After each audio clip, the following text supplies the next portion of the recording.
पद्म प्रभु की स्तुति इसलिए आवश्यक है क्योंकि बहादुरगढ़ की मूल समाज पद्म प्रभु भगवान से जुड़ी हुई है।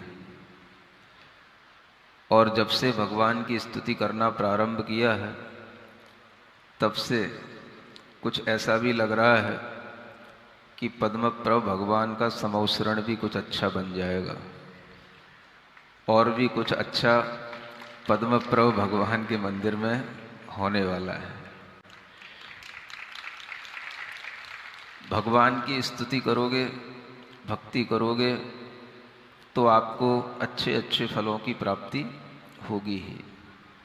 आचार्य कहते हैं शरीर रश्मि प्रसरह प्रभोस्ते, हे प्रभु आपके शरीर की रश्मि का जो फैलाव है, आपके शरीर की कांति का जो विस्तार है, वह पूरे समौ शरण में नरा मरा कीर्ण समाम सभाम प्रभावत, यानी भगवान जहाँ पर विराजमान होते हैं वहाँ पर नर और अमर इनसे भरी हुई सभा रहती है।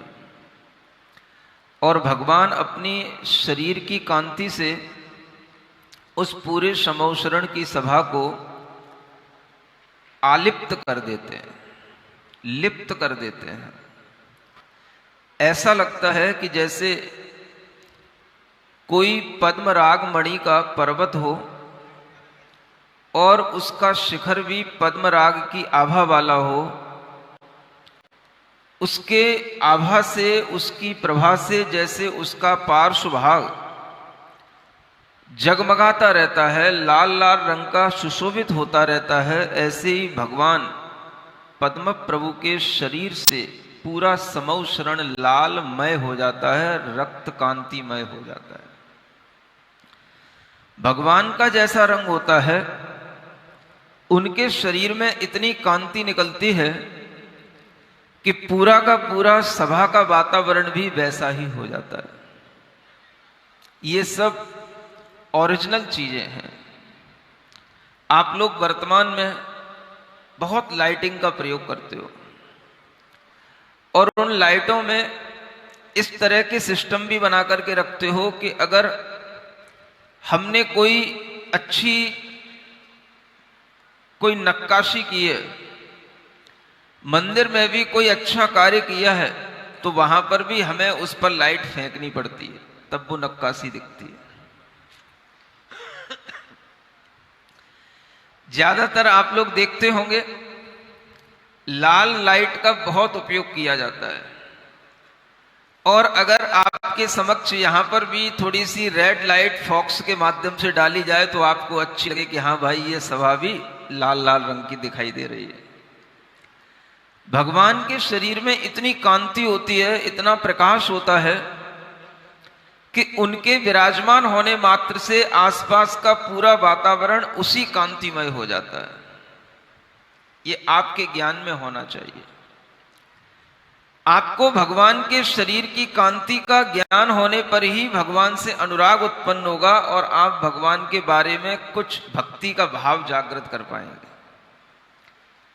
जैसे भगवान का शरीर अलग अलग रंग का होता है, वैसे ही अलग अलग तरह की कांति उनके आसपास फैली रहती है। अगर यहां पर लाल रंग का प्रकाश फॉक्स के माध्यम से फेंका जाए तो सब जगह लाल लाल दिखाई दे। अगर नीले रंग का प्रकाश फेंका जाए तो सब नीले नीले दिखाई दें। पीले रंग का प्रकाश फेंका जाए तो सब पीले पीले दिखाई दें। इसी तरह से भगवान के शरीर का सौंदर्य, उनके शरीर की कांति इतनी अद्भुत होती है कि वह प्रकाश एक सहज होता है। यहां तो हम अपने आप को लाल पीला नीला करने के लिए तरह तरह के रंगों का उपयोग करते हैं, किंतु एक बार अगर हम भगवान के समौ शरण में बैठ जाएंगे और भगवान की कांति से अपने आप के शरीर को युक्त कर देंगे तो आपको किसी अलग लाइट की जरूरत नहीं पड़ेगी। भगवान की लाइट में ही आप लाइटेड हो जाएंगे। ऐसी भावना करनी चाहिए, ऐसा मन में मनोभाव लाना चाहिए कि हम समौ शरण में बैठे हैं और भगवान की कांति से हमारे शरीर कांतिमान हो रहे हैं। आज कई प्रसंग आपके सामने हैं। एक तो मंगल प्रसंग, बहादुरगढ़ में जो ये अयोध्या बनी हुई है, यहां पर भगवान का जन्म हुआ है। ये जन्म कल्याणक का मंगल प्रसंग आपके लिए खुशियों को लेकर के आया है। ये तो बहुत ही मंगलकारी है। भगवान का जन्म हुआ। आप जानते हैं कि जब भगवान ऋषभ देव का जन्म हुआ तो उनके जन्म के समय पर भी उनका शरीर इसी तरह की कांति से युक्त होता है। ऋषभदेव भगवान का शरीर स्वर्णमयी कांति से युक्त था। पद्मप्रभ भगवान का शरीर बाल सूर्य के समान, जैसे सुबह सुबह लाल लाल सूर्य उदित होता है, ऐसी कांति से शहीद था। ऐसे अलग अलग तीर्थंकरों के शरीर अलग अलग कांति से युक्त हुए हैं। हम जब भगवान को देखें तो सबसे पहले यही देखें कि वह स्वर्णमय कांति से युक्त भगवान ऋषभ देव का अयोध्या में जन्म हुआ है। हम उनकी कांति में पीले पीले भी हो लें, और जब हम पद्म प्रभु भगवान की बात करें तो लाल भी हो लें। अगर हम यहीं पर सब लाल और पीले हो जाएंगे तो हमें घर पे जाके लाल पीले होने की जरूरत नहीं पड़ेगी। नहीं समझ आया? लाल पीले होते हो? कहते हो ना लाल पीले क्यों हो रहे भाई? कब कहते हो? जब गुस्सा आता है, मतलब जानते हो जब गुस्सा आता है तो कुछ पीलापन भी उभर आता है, कुछ लालपन भी आंखों में उभर आता है। और जब लाल पीले इस तरह से होने लग जाते हो तो फिर आप भगवान से अपना संबंध, अपना संपर्क छोड़ देते हो। अगर आपको इतना याद रहे, हम तो भगवान की कांति से अपने आप को लाल और पीला महसूस कर रहे हैं, तो आपके अंदर इतना क्रोध कभी उत्पन्न नहीं होगा जो आप लाल पीले होने की कोशिश करो। वैसे सुनने में यही आ रहा था, बहादुरगढ़ वाले बहुत जल्दी लाल पीले होते हैं। जब मैं पहली बार आया था तब इतनी विसंगतियां थी। एक मंदिर को जब जो मंदिर जैसा बना भी नहीं था, लेकिन उसके ऊपर इन लोगों ने शिखर बना रखा था। मंदिर जैसी फीलिंग तो उसमें कुछ थी ही नहीं, सिवाय एक वेदी बनी हुई थी और उसको मंदिर जैसा बनाना था। मंदिर बनाने का मनोभाव समाज के कुछ लोगों के अंदर आया, कुछ परिवार के लोगों के अंदर विशेष रूप से आया। और उस समय पर हमको रुकना नहीं था। रोहतक से ही आए थे, दिल्ली जाना था। बीच में बहादुरगढ़ एक स्टॉपेज पड़ रहा था, तो यहां पर रुक गया। 1-2 दिन रुका तो उस समय पर इन लोगों का 2 दिन में ही मनोभाव बन गया। लेकिन जब बन रहा था तो बीच में कई लोग आकर के, नहीं महाराज ऐसा नहीं हो सकता, अभी अभी शिखर बना है, आज एक नहीं है, कुछ लोग लाल पीले हो रहे हैं। इस तरह की बात उस समय पर भी सुनने में आई थी। सुन रहे हो? अब तो कह सकता हूं, उस समय नहीं कह सकता था। अब जब ये बात सामने आई, लेकिन फिर भी कुछ लोगों के मन दृढ़ थे, संकल्पित थे कि नहीं महाराज, एक बार अगर ये कार्य प्रारंभ हो जाएगा तो यहां पर हम बहुत अच्छा मंदिर बनाने का भाव करते हैं। और उसमें बाधा एक ही है कि इन लोगों ने अभी 2-2.5 साल पहले एक शिखर बना दिया, और वो शिखर कुछ भी नहीं है। अगर वो शिखर हट जाए तो पूरा मंदिर हट जाए, और मंदिर हट जाए तो फिर यहां पर हम एक नया शिलान्यास मंदिर का कर पाए। ये भाव आया। कई लोग उस समय पर थोड़ा सा विचलित भी थे, असमंजस में भी थे। एक दादी अम्मा तो मुझे अभी भी याद आती है, जब शिखर टूट रहा था और उस पर धम्म धम्म की आवाज उस शिखर को तोड़ने के लिए आ रही थी, तो वो अम्मा चिल्ला रही थी। वो आज भी है कि नहीं है? उसको दिखाओ कि वो शिखर यही बैठी के सामने। अच्छा चलो बहुत बढ़िया है, कम से कम जीवित तो है। अब ऐसा बड़ा शिखर देख करके तेरे मन को अब कितना आनंद आ रहा होगा कि वो एक छोटा सा मार्बल का वैसा ही जो अनेक अनेक टुकड़ों में बना हुआ शिखर था, वह हट करके अब कितना बढ़िया लाल पाषाण का ऐसा सुंदर मंदिर बन गया, जिसे देखने के लिए दुनिया के लोग आ रहे हैं। बोलो खुश है कि नहीं? उस समय चिल्ला रही थी। अम्मा की आदत तो होती है, भावनाएं जुड़ी भी रहती हैं। कभी कभी ऐसा भी लगता है कि हमने ही हमारे सामने बना है, हो सकता है कुछ योगदान अच्छा हो, और हमारे सामने टूट रहा है, अब कब बनेगा। देखो कभी कभी अपना पुण्य ऐसा भी फलता है कि अगर हमारे सामने मंदिर टूटा है और हमारे सामने मंदिर बन गया और हमने मंदिर को प्रतिष्ठित होते हुए देख लिया, तो समझ लेना कि हमारे जीवन का सबसे बड़ा बहुमूल्य कार्य हमने अपने जीवन में कर लिया। हमने अपने जीवन में धर्म का एक बहुत बड़ा कलसा अपने सिर पर चढ़ा लिया। ये अपने मन का एक बहुत बड़ा पुण्य भाव होता है, और शायद यह पुण्य भाव ये दादी अम्मा देख पाई, यह भी इसके पुण्य की अनुमोदना करनी चाहिए कि यह इस उम्र में भी यह पंच कल्याणक देखने के लिए ही बची थी। यह दादी अम्मा के पुण्य की भावना समझो कि जो उसने ये सोचा होगा कि कहीं ये मंदिर टूट जाए और हमारे सामने बन पाए न बन पाए।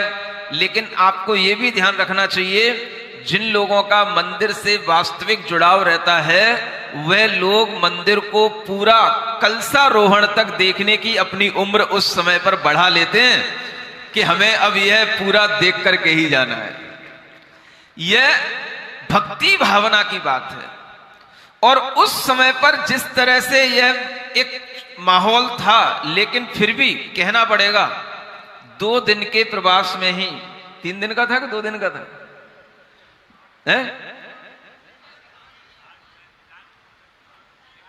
कितने? 4 दिन का था कि 3 दिन का था?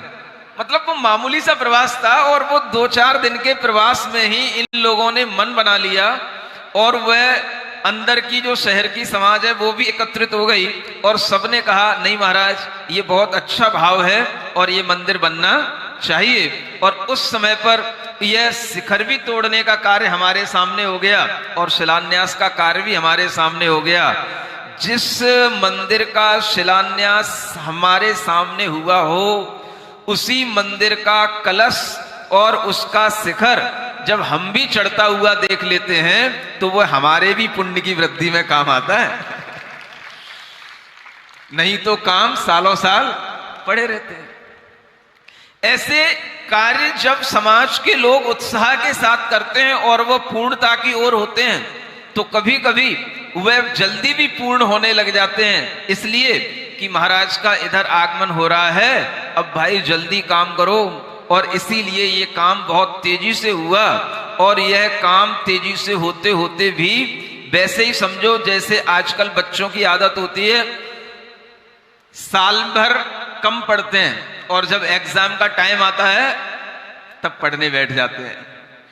ऐसे ही ये समाज के लोगों ने जब पंच कल्याणक की बात पक्की हो गई, तब इन्होंने काम की गति बढ़ाई, और आज वह काम पूर्णता की ओर है। यह बहुत ही अच्छा कार्य आप लोगों ने आज किया कि अक्षय तृतीया के दिन भगवान का जन्म कल्याणक आप मना रहे हैं, माने मंदिर में भगवान अक्षय रूप से विराजमान रहेंगे।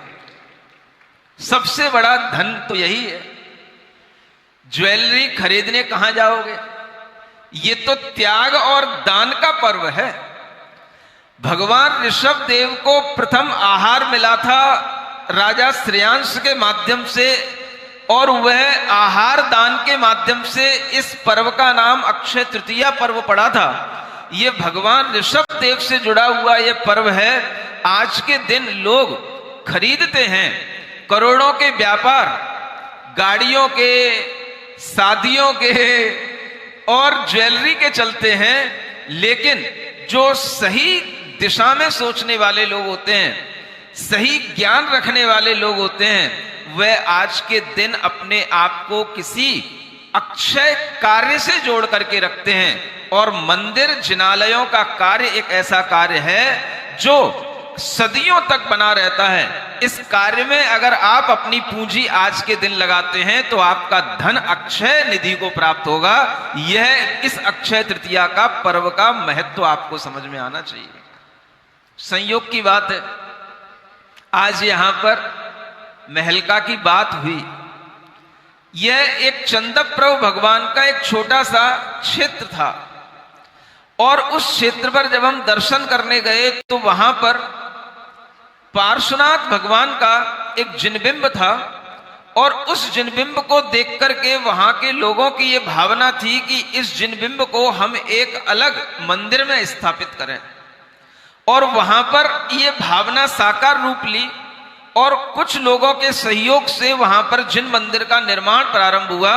और सबसे अच्छी बात तो यह है कि जैसे आपने पाषाण निर्मित जिनालय बनाया, वहां पर भी समाज बहुत छोटी है, कुछ ही परिवारों ने मिलकर के वह एक मुद्दा उठाया और इस प्रकार से उस कार्य को प्रारंभ किया कि उस मंदिर में ईंटों की और पत्थरों की चिनाई के माध्यम से पूरा का पूरा वह बहुत बड़ा मंदिर तैयार हो रहा है। लोहे का उसमें भी कोई काम नहीं है, सिर्फ ईंटों का मंदिर भी बनता है। ऐसा ईंटों का मंदिर एक जगह सिंगोली में और बना हुआ है, जहां का पंच कल्याणक अभी ड्यू है। वहां तक जाने के लिए अभी मुझे बहुत सोचना पड़ेगा। अभी इस तरह के मंदिरों में जो आपका द्रव्य लगता है, अक्षय तृतीया के दिन इस तरह के द्रव्य से आपका वह निधि, आपकी वह त्यागी हुई धन की राशि वह अक्षय निधि के रूप में परिवर्तित होगी, क्योंकि यह अक्षय तृतीया के दिन दिया गया दान है। सुन रहे हो? ये सभी संयोग एक साथ बहादुरगढ़ में आकर के मिल गए।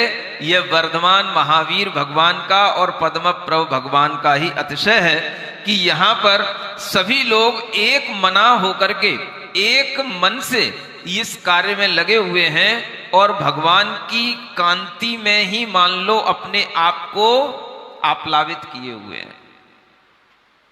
कैसी कांति भगवान की? ऋषभदेव भगवान की पीली पीली कांति है। इसलिए आज के दिन जो भी लोग पीली पीली ड्रेस पहने हैं, वो ये सोचना कि हम भगवान की कांति से अपने आप को कांतिमान किए हैं। जो लाल रंग की ड्रेस पहने हैं, वो सोचना कि हम भगवान पद्म प्रभु की कांति से अपने आप को रंगे हुए हैं। और जो सफेद रंग की ड्रेस पहने हुए हैं, वो ये सोचना कि हम चंदप प्रभु भगवान की कांति से अपने आप को युक्त किए हैं। और जो नीले रंग की ड्रेस पहने हुए हैं, वो ये सोचना कि हम भगवान मुनिसुब्रत नाथ और नेमिनाथ की कांति से अपने आप को युक्त किए हैं। क्या बचा? एक हरा और बचा है। और जो हरे रंग की ड्रेस पहने हुए हैं, वे सोचें कि हम पार्श्वनाथ और सुपार्श्वनाथ की कांति से अपने आप को युक्त किए। ये भाव आना चाहिए। हम हमेशा ये समझें कि हमारे ऊपर भगवान की कांति का प्रभाव है। यही हमारे लिए यह महसूस कराने का भाव होगा कि भगवान की कृपा हमारे ऊपर है और हम भगवान के सानिध्य में विद्यमान हैं। जब हम इस तरह से अपने मन में विचार करेंगे तो हमारे अंदर ये भाव आएगा कि हम भगवान के समौ शरण में बैठे हैं और हम भगवान के दर्शन करते हुए उनका साक्षात रूप देख रहे हैं। ऐसे भगवान पद्म प्रभु हो चाहे ऋषभ देव हो, जब यह समौ शरण में विराजमान होते हैं तो इनके शरीर में करोड़ों करोड़ों सूर्यों का प्रकाश एक साथ फूटता है। सुन रहे हो? ये बातें तुम्हारे ज्ञान में नहीं आएंगी, ये एआई में ढूंढने से नहीं मिलेगा कुछ भी तुम्हें। ये बातें आपके श्रद्धान में तब आएंगी जब आपको जिनेंद्र भगवान की महिमा का कुछ ज्ञान होगा। भगवान के शरीर की कांति इतनी अधिक होती है कि उनके शरीर का आप कभी फोटो नहीं ले सकते। क्या सुना? फोटो का जो साइंस है वो इसी तरह का साइंस है कि फोटो उसकी ली जा सकती है जिसके ऊपर लाइट, जो कैमरे की लाइट है उससे उसकी लाइट कम हो, तभी कैमरे की लाइट में फोटो होती है। ये साइंस होता है। आप देखना कि अगर आपके ऊपर लाइट ज्यादा पड़ रही है, प्रकाश ज्यादा आ रहा है, सूर्य की रोशनी ज्यादा आ रही है, फोटो बिल्कुल डल हो जाएगी। समझ में आ रहा है? इसलिए भगवान के शरीर की न छाया पड़ती है और न भगवान के शरीर का कोई फोटो बनता है। ये बहुत बड़ा विज्ञान इसीलिए है कि भगवान के शरीर को हम आज नहीं देख पाते क्योंकि उनका फोटो कोई हमारे पास में नहीं होता। नहीं इसलिए होता क्योंकि उनके शरीर की फोटो कभी कोई कैमरा ले ही नहीं सकता। बस एक ही कैमरा है, आपकी आंखों में वह फोटो आ सकती है और आंखों में भी आपके भीतर के ज्ञान से वो फोटो आएगी। जब आप इस तरह का विचार करें कि हां ऐसा भी कोई महापुरुष होते हैं, जब उन्हें केवल ज्ञान प्राप्त हो जाता है तब तो उनका शरीर इतना दैदीप्यमान हो जाता है कि आसपास किलोमीटरों तक किसी भी प्रकार के प्रकाश की, कोई भी दीपक आदि की आवश्यकता नहीं पड़ती, कोई भी ऑर्डिनरी लाइट की आवश्यकता नहीं पड़ती। सारा का सारा उनके शरीर के प्रकाश से ही पूरा का पूरा लोक चमकने लग जाता है। इतनी कांति जिनेंद्र भगवान के शरीर में होती है। आज भगवान का जन्म हुआ, आपको पता है कि उनका शरीर 10 अतिशयों से सुशोभित होता है। कितने? 10। अतिशय का मतलब ऐसी स्पेशल क्वालिटी जो दूसरे व्यक्ति के अंदर ना हो, जो सामान्य मनुष्य है उसके अंदर वह क्वालिटी नहीं हो सकती। ऐसे भगवान के शरीर के अंदर ये 10 अतिशयों में ऐसे अतिशय होते हैं कि भगवान का सौंदर्य रूप दुनिया में अलबेला होता है। मतलब कोई दूसरे का रूप सौंदर्य इतना नहीं हो सकता जितना तीर्थंकर बालक का होता है। सुन रहे हो? उनके शरीर में 1008 लक्षण होते हैं। आप लोग ये कुछ भी चिन्ह बनाने के लिए टैटू बनवाते फिरते हो, उनके शरीर में सब अच्छे अच्छे लक्षण खुद बने हुए रहते हैं और उनका शरीर सुगंधित होता है। उनके शरीर में उत्कृष्ट संगनन होता है, जिसे वज्र वृषभ नाराज सेनन कहते हैं। उनके शरीर का आकार समचतुरस्र संस्थान होता है, वो हर ओर से समचतुरस्र होता है। ऐसे भगवान के शरीर की जन्म से ही ये विशेषताएं होती हैं। और एक विशेषता होती है कि उनके शरीर में जो रक्त होता है वह ब्लड लाल रंग का नहीं होता। कैसा होता है? सफेद रंग का होता है। बोलो, दिमाग में कुछ घुस रहा है? जो चीजें हमने ना देखी हो ना सुनी हो और अगर हमें सुनाई जा रही हैं तो क्या हमारा उनके ऊपर विश्वास बन जाता है? तो वाह ही नहीं करना, वाह करना, वाह वाह। नहीं समझ में आया क्या बोल रहा हूं? किसी भी मनुष्य के शरीर में रेड ब्लड के अलावा अगर केवल व्हाइट हो जाएगा तो वो मनुष्य बीमार हो जाएगा। साइंस कहती है व्हाइट ब्लड सेल्स अगर बढ़ जाएंगी तो रोग प्रतिकारक क्षमता बढ़ते बढ़ते वो कभी रिएक्ट भी कर जाएंगी और वो नुकसान भी पहुंचा जाएंगे। तो ऐसा तो पॉसिबल ही नहीं है कि किसी के शरीर में ब्लड व्हाइट ही हो, रेड ना हो। सुन रहे हो? ये कैसे होगा? हाउ वाह नहीं करना, क्या बोलना? वाह वाह वो बोलना। भगवान का शरीर ऐसा होता है, वाह वाह बोलना, तब तो कुछ बात बनेगी। और वाही वाही करते रहे तो कुछ भी विश्वास नहीं आएगा, कुछ श्रद्धा नहीं आएगा। बस अपने ही आपको सबको समझोगे। तो क्या बोलना?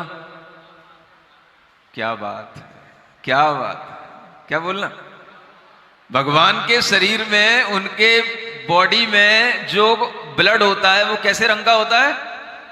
बिल्कुल दूध के रंग की तरह सफेद होता है। और भगवान का वह शरीर बाहर से किसी भी रंग का हो लेकिन उनका ब्लड व्हाइट ही रहता है। बात दिमाग में घुस रही? विश्वास आ रहा है? बोलो, कितने लोगों को विश्वास आ रहा है? वाह वाह वाह बोलो कि वाह, कैसा वह सुंदर शरीर होगा। ऐसा सुंदर शरीर आज हमें देखने को प्रतिमा के रूप में मिल रहा है। यही हमारा बहुत बड़ा सौभाग्य है। समझ में आता है कि नहीं आता है? इन अतिशयों के साथ जब आप भगवान का दर्शन करोगे, उनके शरीर के सौंदर्य को देखोगे, तब आपके लिए महसूस होगा कि भगवान के शरीर में क्या दिव्यता होती है और हम लोगों का शरीर कितना ऑर्डिनरी होता है। भगवान का शरीर क्यों दिव्य और स्पेशल कहा जाता है? यह जन्म से ही उनके शरीर की विशेषता होती है। और यह विशेषता कहां से आती है? बोलो, कहां से आती है? बोलो। किसी का जन्म से ही इतना सुंदर, चमकीला, सुगंधित, हजारों लक्षणों से सुशोभित, ब्लड वाला जिसका शरीर हो, वह शरीर अचानक से बन करके अगर आपके सामने आया है तो कहां से आया है? बोलो, कौन बनाता है? बहादुरगढ़ वाले तो कुछ पढ़े लिखे हैं ही नहीं, ऐसा लग रहा है। कौन बनाता है?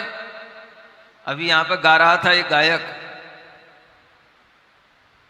क्या गा रहा था पता है?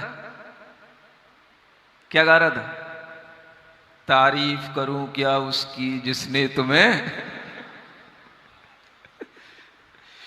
अब उसकी तारीफ क्या किससे करोगे? जो स्वयं तीर्थंकर हैं, जो स्वयं भगवान बनने वाले हैं, जो युग की आदि में स्वयं ऋषभ देव के नाम से प्रतिष्ठित होने वाले प्रथम महापुरुष हैं, उनको बनाने वाला कौन? बोलो, दिमाग में सबके अंधेरा छाया हुआ है। क्या कोई भगवान किसी को बनाता है? किसकी तारीफ कर रहे हो? तारीफ करूं क्या उसकी है? जिसने तुम्हें बनाया। किसकी तारीफ करना है बताओ?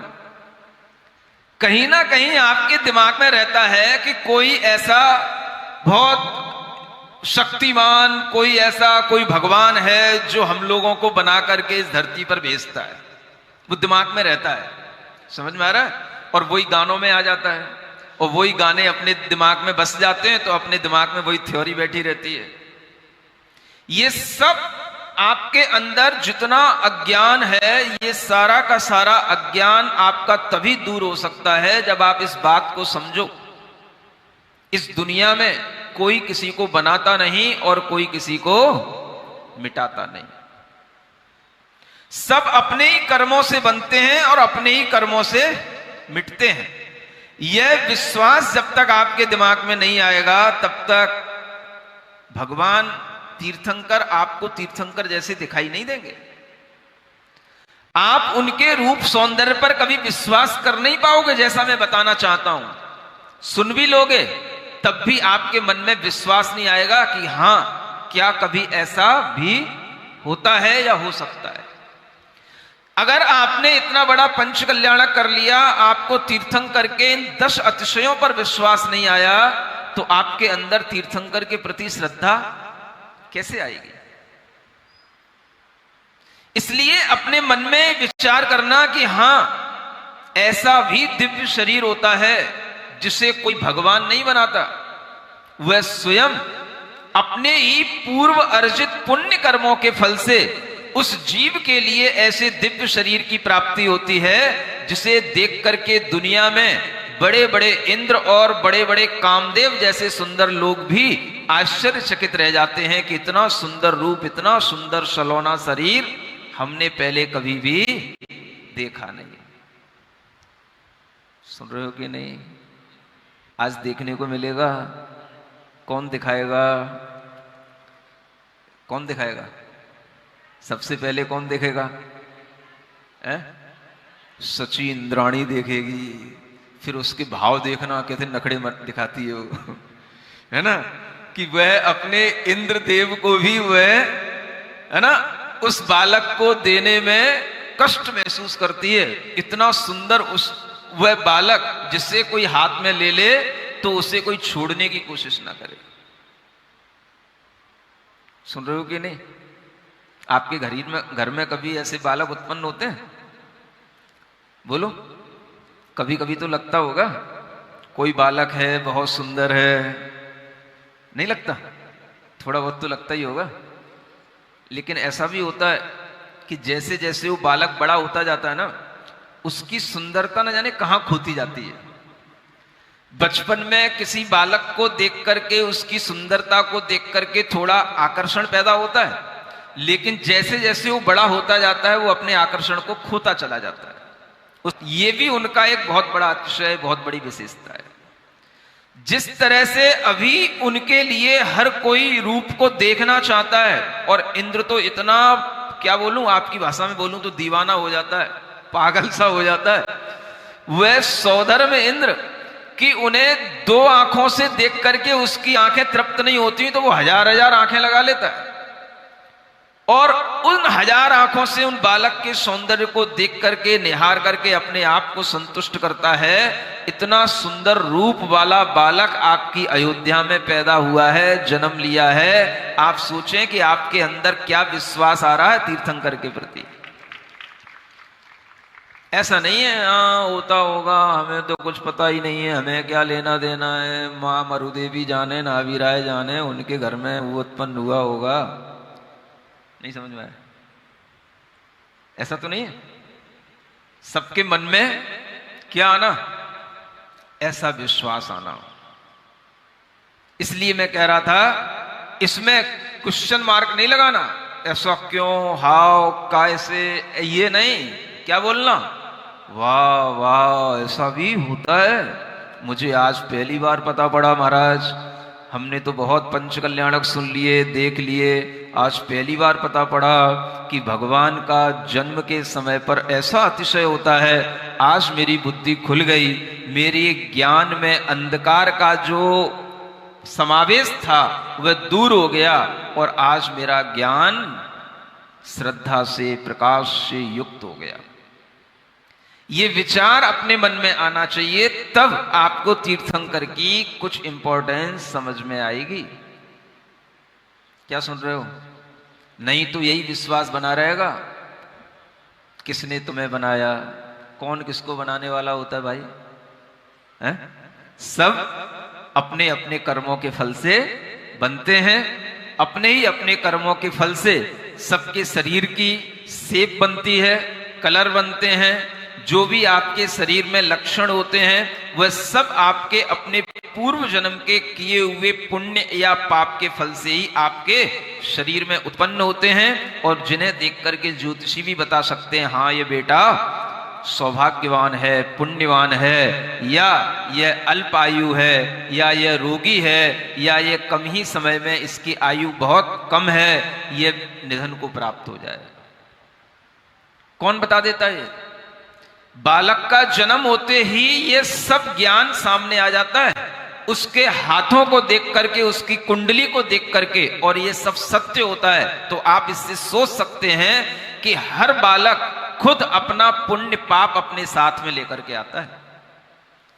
अगर उसके हाथ में आयु रेखा अल्प है, नहीं के बराबर है, तो उसे दुनिया का कोई भी डॉक्टर बचा नहीं पाएगा। अगर उसके हाथ में वह हृदय रेखा कटी हुई है, घात को प्राप्त है, तो उसके हृदयाघात से उसे कोई बचा नहीं पाएगा। ये सब कुछ आपके हाथों में होता है, सब कुछ आपकी कुंडली में आपके ही माध्यम से खुद अर्जित किया हुआ होता है। इसलिए यह विश्वास करना, हर जीव अपने पुण्य और अपने पाप कर्म के अनुसार सुख और दुख को भोगता है। कोई भगवान उसे बना करके नहीं भेजता कि जा बेटा वहां जाकर के रोगी होकर के जीना, या वहां जाकर के बिल्कुल अपाहिज होकर के जीना। ये भगवान के काम नहीं होते। ये हमेशा ध्यान रखना चाहिए कि वास्तविकता क्या है। थोड़ी बहुत देर के लिए मनोरंजन में बह जाना अलग बात है, लेकिन वास्तविकता हमेशा याद रखनी चाहिए। दुनिया में कोई भी किसी को बनाता नहीं है और कोई किसी को मिटाता नहीं है। आ रहा है समझ में कि नहीं आ रहा? बोलो, आज से कितने लोग ये विश्वास करेंगे हर जीव अपने कर्म से बनता है और अपने कर्म से ही मिटता है। कोई भगवान उसको बना करके इस जमीन पर नहीं भेजता, चाहे वो सुंदर हो चाहे वो कुरूप हो। सुन रहे हो बच्चों? समझ में आ रहा है ना सबको? ये विश्वास अगर बना रहेगा तो तुम समझोगे तीर्थंकरों की परंपरा, तीर्थंकरों की विशेषता। अन्यथा तुम दुनिया के अज्ञान अंधकार में पड़े पड़े अपने आप को भी इसी तरह के मिथ्यात्व से जोड़े रखोगे कि कोई एक भगवान है जो हमको बनाता है, हमको मिटाता है। और ये सारा का सारा मिथ्यात्व आप सभी लोगों के अंदर भरा पड़ा है, क्योंकि हरियाणा में मिथ्यात्व का अंधकार अभी कभी मिटा नहीं है, कोई मिटाने वाला आया भी नहीं है। समझ आ रहा है? वो पता नहीं मैं कहां से फंस गया तुम लोगों के बीच में। क्या सुन रहे हो? अब फंस गया तो अच्छा ही फंस गया ना, कोई बात तो नहीं। मैं तो कहीं भी फंस जाऊं, मेरा सब चलता है, लेकिन अगर मेरे फंसने से तुम भी थोड़ा मुझसे फंस जाओ तो फिर तुम्हारा कल्याण हो जाएगा। तो समझ में आ रही मेरी बात? किसने तुमको बनाया और मुझको किसने बनाया और भगवान को किसने बनाया? बोलो बच्चे, समझ में आ रही ना? किसने बनाया? अपने कर्मों ने। अब वो कर्म कैसे भी हो सकते हैं, पुण्य भी हो सकते हैं, पाप भी हो सकते हैं, अच्छे भी हो सकते हैं, बुरे भी हो सकते हैं, जैसे भी हैं सब अपने कर्मों का फल है। इसलिए अच्छे कर्म करते रहना चाहिए। ओम अरहम ओम अरहम ओम अरहम बोल, ओम अरहम बोल। सभी कार्य की सिद्धि से तू पहले इसको बोल। बोलो, सभी कार्य की सिद्धि से तू पहले इसको बोल। 5 प्रकार की तालियां बजा करके अपने आप को स्वस्थ रखो, है ना? ये 5 टाइप्स ऑफ अरहम क्लैप्स हैं। हाँ बोलिए। पहली ऐसे, ओम अरहम ओम अरहम अरहम बोल। सभी कार्य की सिद्धि से तू पहले इसको बोल। दूसरी, इस तरह से अपनी उंगलियों को इंटरलॉक करके ठोकना। हाँ, जिसने भी यह मंत्र पढ़ा, जिसने भी यह मंत्र पढ़ा, अच्छे से ठोको, कोनिया ऊपर उठा के। जिसने भी यह मंत्र पढ़ा, जिसने भी यह मंत्र पढ़ा, दुख सारा ही दूर किया, दुख सारा ही दूर किया। जिसने भी इसको ध्याया, जिसने भी इसको ध्याया, सुख का पारावार लिया, सुख का पारावार लिया। इसकी महिमा इसकी शक्ति, इसकी महिमा इसकी शक्ति। तीसरी ताली, अपने हाथों के ऊपर बने हुए इन पर्वतों को आपस में ठोकना, हथेलियों के। जिसकी महिमा इसकी शक्ति, इसकी महिमा इसकी शक्ति। नहीं सका कोई तोल, नहीं सका कोई तोल। और चौथी ताली, हथेलियों के निचले हिस्से को ठोकना। ओम अरहम ओम अरहम ओम अरहम बोल, ओम अरहम ओम अरहम ओम अरहम बोल। सभी कार्य की सिद्धि से तू पहले इसको बोल, सभी कार्य की सिद्धि से तू पहले इसको बोल। अच्छे से ठोका करो, जैसे दूसरों को ठोकते रहते हो। मनीष, ओम अरहम ओम अरहम ओम अरहम बोल, ओम अरहम ओम अरहम ओम अरहम बोल। सभी कार्य की सिद्धि से तू इसको बोल। और 5वीं पूरी, ओम अरहम नमः ओम अरहम नमः ओम अरहम नमः ओम अरहम नमः ओम अरहम नमः ओम अरहम नमः ओम अरहम नमः ओम अरहम नमः। बोलिए महावीर भगवान की।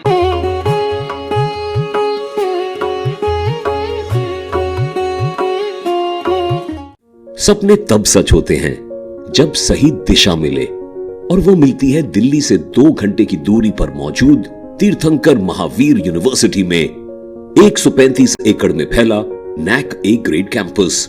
14 कॉलेजेस और 130 प्लस कोर्सेज के साथ हर स्टूडेंट को मिलता है अपना dream career option. AI, data science जैसे एडवांस्ड कोर्सेज, हाईटेक लैब्स और इंक्यूबेशन सेंटर। जैन मान्यताओं पर आधारित ये यूनिवर्सिटी जैन स्टूडेंट्स को ट्यूशन फीस में 50% तक छूट और हॉस्टल फीस में 30% तक स्कॉलरशिप